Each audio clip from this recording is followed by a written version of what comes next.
Vojvode Stepe.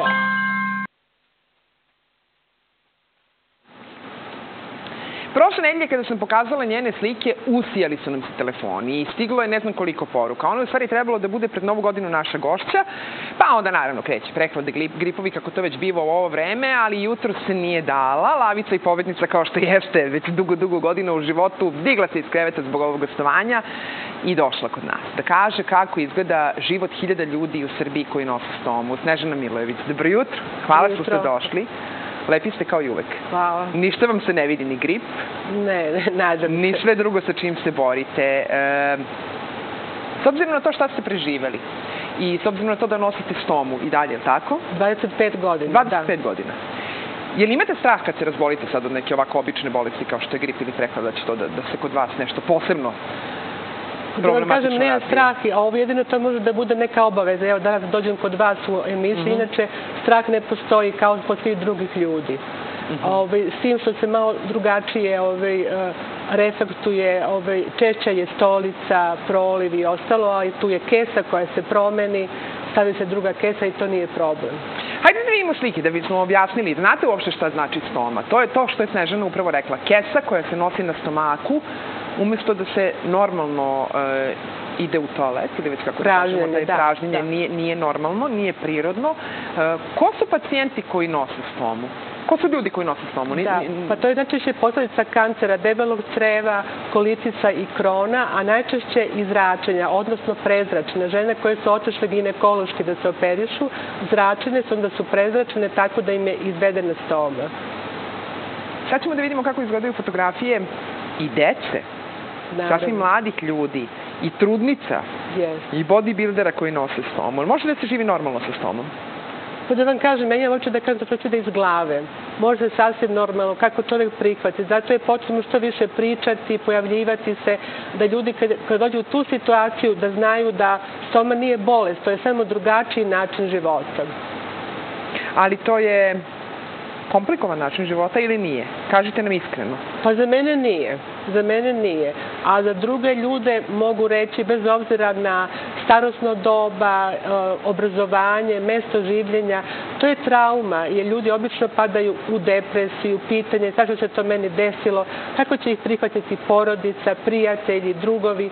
Jednostavno povlače se u sebe. Zato postoji udruženje da svojim iskustvom pokaže da stoma nije bolest, to je drugačiji način života, dolaze kod nas, družimo se, stičemo prijatelji, jednostavno sasvim drugačije kad nam priča neko koji živi sa stomom 25 godina, a drugačije kad nam priča to sestra. Kad priča sestra, lekar, to je samo teorija, a kod nas je, mogu da kažem, praksa. Kako doći do udruženja? Znam da mnogi koji nose stomu nisu vaši članovi. Da, mi imamo radionice svake srede, to je blizu željezničke stanice Milovana Milovanovića 2A, od 17 do 20 časova. Ako ja nisam tu, bilo kolege koje su tu dežuraju, tako da tu možemo da i pogledamo pacijenta, imamo posebnu sobu za pacijente, a velika prednost je što gospođa Mira, koja ima stomu 54 godine, ona je viša medicinska sestra, ona i tako pruži stručnu pomoć. 54 godine? Jeste, od svoje 14. godine. Žena nosi stomu. Jeste. I za sebe imala 2 braka, mogu da kažem. Svaka čast njoj. Vidjeli smo ovde, vidjet ćemo ponovo slike iz udruženja, ali recimo slika trudnice koja čeka bebu sa stomom, jel može da se rodi dete, a da žena nosi stomu? Da. To je trudnica, mislim, ne dole iz Indije, ali i kod nas su trudnice koje su ležale na prvoj hiruškoj... Evo upravo vidimo sada. Da, na prvoj hiruškoj klinici. Da, što se tiče mene, ja sam isto htela, ja nemam dece, ali posle operacije sam pitala mog hiruga da li mogu da imam bebu, rekao je kako da ne, samo da se puno ne ugojim, tako da genitalije nemaju veze sa stomom. Da. Jel vam se vidi stoma? Vidjeli smo vaše fotografije u kupaćem kostimu, vidjeli smo vaše fotografije na planinarenju, niko ne bi pretpostavio u stvari da vi imate stomu? Jel se dešava nekad da vas neko pita šta ti je to? Ne, jer ja kod nas kada letujem i ovde idemo vani, ja nosim kupaće gde se ne vidi. Ali videli ste žene koje imaju stomu sa kesama se kupaju, tako da verovatno izazivaju poglede. Znate, ja jednostavno neću da izazivam poglede da mislim objašnjava šta je tako da se moj kupać i ne vidi. Nosite jednodelni kupać i onda pokrijete. A možete u vodu normalno? Da, naravno. Čak taj disk mi traje više dana. A koliko često morate da menjate kese? Pa da vam kažem, pošto ja imam ileostomu, to je tanko crevo, ja nemam debelo crevo, tako da je kod nas stolica češća, retka, tako da može se desiti po 7, 8 do 10 puta trebam da praznim kesu. Dnevno? Dnevno, da. Dnevno, da praznite. Ali mi smo preživjeli ovde krizne godine i sad je siromaštvo. Je li to država mama plaća ili kako to ide? Da, sasvim je dovoljno koliko dobijamo zdravstveno osiguranje, sasvim dovoljno u odnosu na okolne zemlje. A što kažete Sanja, vidite, kada dođu starije žene koje trebaju da imaju operaciju, dođu kod nas, pa onda kako će ih prihvatiti porodice i ostalo, onda ih mi jako brzo razuvarimo. Kažemo da ste vi ranije odlazili sami u toalet. Ona kaže jesno. Odete u toalet, ispraznite kesu, stavite drugu i jednostavno izađete. Onda kažem bolje to nego da nose pelene. Znate, kad se kesa napuni, je li bolje? Naravno da je bolje. Praktičnije je. Ja sam radila, ja sam već, mogu reći, mesec dana u penziji. O, pa vi ste sveže penzioner. 61 godinu, da. Samo molim vas da vidimo Snežanu malo bliže i da nam kaže koliko ima godina. 62. Bože, nikad ne bi pre... Da, hvala. Punu 61 godinu imate. Da, punu 61. Za izgled, za energiju posebno, to je posebno priča. Znači, ja sam radila 4 sata i 4 sata i to mi ništa nije falilo. Jednostavno odlazila sam na posao, vraćala se. Imala sam pola invalidske penzije. Rekli ste, gospođa Mira, 54 godine već nosi stomu, preživala i 93. i periode velikog siromaštva i sve ono što smo zajedno kao faktore otežanog življenja imali. Jeste se plašili ikad? U stvari, kad su vam prvi put stavili stomu, vi ste bili tada u naponu snage, to je koliko, 35 godina? U 35 godine, jeste, 36. Je li tad bila najveća kriza? Pa jeste, ja nisam, to je bilo 1991. godine. Ne, nego vaša intimna, psihološka, emotivna kriza. Pa da vam kažem, jeste bila u startu kriza, međutim, kad sam videla da mogu da se krećem, da idem, to mene ništa nije značilo, znate. Onda kad sam videla ljude oko sebe koji su u kolicima, koji imaju stomu, onda sam videla da ima i gore slučajeva i to me jednostavno dalo snage da neku svoju misiju pričam o tome, jer ne žele svi da pričaju. I mi to poštujemo. Znači, ima puno javnih ličnosti koji su naši članovi, ali ne žele da se znaju. Stvarno? Naravno. To bi ljudi koje gledamo svakog dana, koje viđemo, koje znamo? Da, naravno. Poznate javne ličnosti od glumaca, pevača i političara, da ne govorim.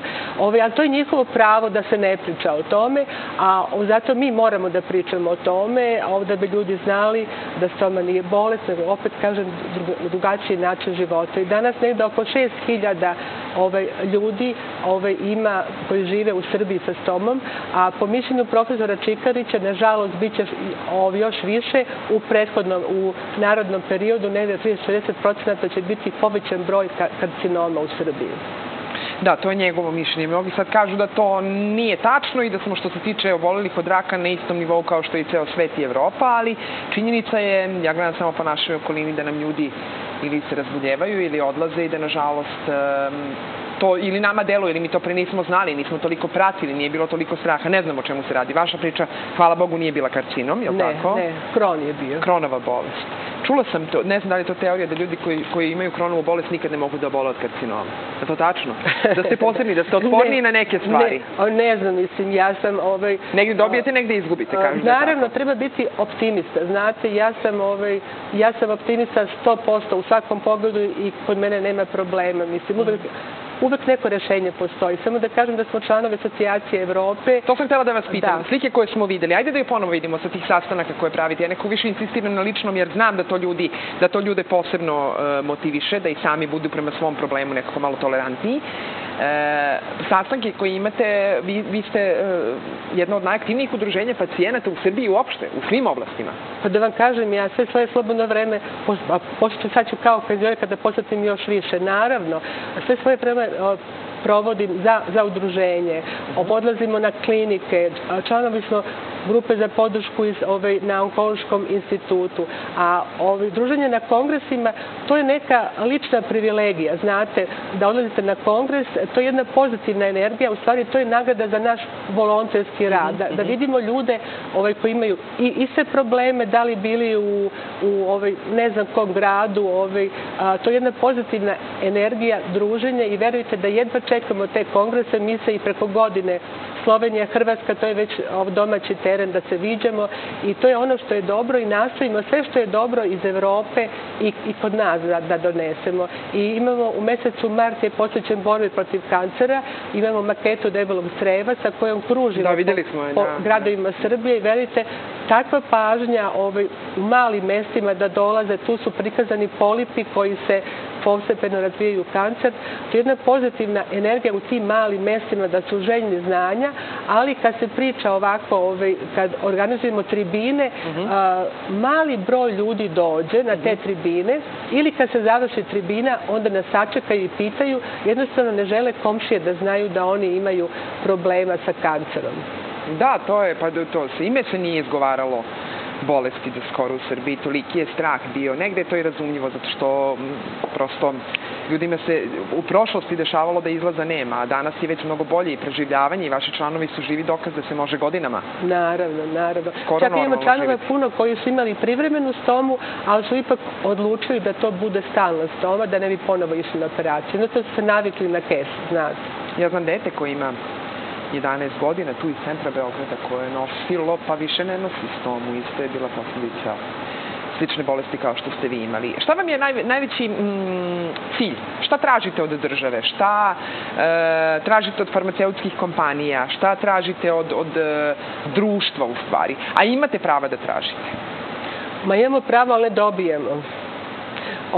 Dobili smo projekat prošle godine gde smo obišli 6 gradova Srbije i sad treba taj projekat da podnese. To ministarstvo platilo, jel? Jeste, ministarstvo je podržalo, imali smo nutricionistu, psihologa, obišli smo 6 gradova i to je jako dobro se, mislim, odrazilo, pa ćemo ponovo da konkurišemo. Pa jednostavno tražimo da budemo vidljiviji, u svakom pogledu da budemo vidljiviji, da to ne bude na mišiće kad se pojavimo, ne znam, u Kragujevcu, Kraljevu, da tražimo prostor, tribine i ostalo, nego sada idemo kod gradonačelnika, onda nam oni daju salu, prostor i ostalo malo medijski. To je uvijek tako bilo najbolje, direktno, kod onog ko je moćna osoba u tom gradu. Ali to sve zavisi od ličnog afiniteta. Pa jesu otvoreni uglavnom?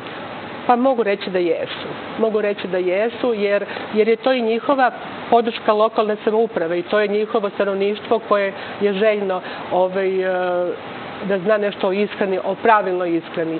Jer je naš cilj da zdravi ostanu zdravi, a ovi već sa dijagnozom da se prilagode novonastaloj situaciji i da shvate da život ide dalje sa njihovom bolešću i da se pridržavaju pravila koje naravno lekar propisuje i najvažnije je poverenje u svoje lekare. Slušajte, lekare, to će vam svako od ljudi koji žive dobro i žive uopšte uprkos bolesti reći. Dakle, lekari pre svega. Stiže mnogo poruka i pozdrava za vas preko Vibera. Ljudi izražavaju svoje divljenje, zahvalno što ste progovorili o ovoj temi. Čini mi se da je to dobra reakcija na razgovor koji smo imali do sada. Ali mi ostajemo, vi i ja razmenjujemo poruke pa makar jednom mesečno, ako ne i češće, o svemu što radite. Bili ste pre nekoliko dana na Novom Beogradu, držali tribinu. Gde je sledeća? Da znate to već? Pa to smo već završili. To je taj projekat, ali su nas zvali, ići ćemo u Sentu krajem januara i u Kikindu. To je već u martu mesecu, u Nišu, u drugih gradovima, pošto je mesec, kaže mart, posvećen kanceru, tako da ćemo se sa tom maketom kružiti po gradovima Srbije. Mnogo hvala što ste došli. Izgledate fenomenalno. Hvala. Energija kao retko kod koga. Samo ću još jednom da ponovim, 61 punu godinu ima Snežana. Ja tu nemam ništa više da dodam. Dobro zdravlje vam želim u ovoj i svim narednim mnogim godinama koje su pred vama i da se i dalje viđemo, da bi bilo na korist za ovih 6000 ljudi koliko u Srbiji nosi stomu i deca. Tu su i deca u značajnom procentu. Hvala. Hvala, Sanja. Snežana Milojević bila naša gošća. Čuli ste udruženje Ilko u, kako smo rekli adresu? Milovana Milovanovića. Da. Kod železničke stanice, tu su u sredom popodne, pa idite i saznajte nešto novo i podržite ili rešite svoj problem. Ostanite uz nas, ovo je vaš Studio B. Mirno jutro u Beogradu, jeste pred nama nešto što se zove ledeni talas,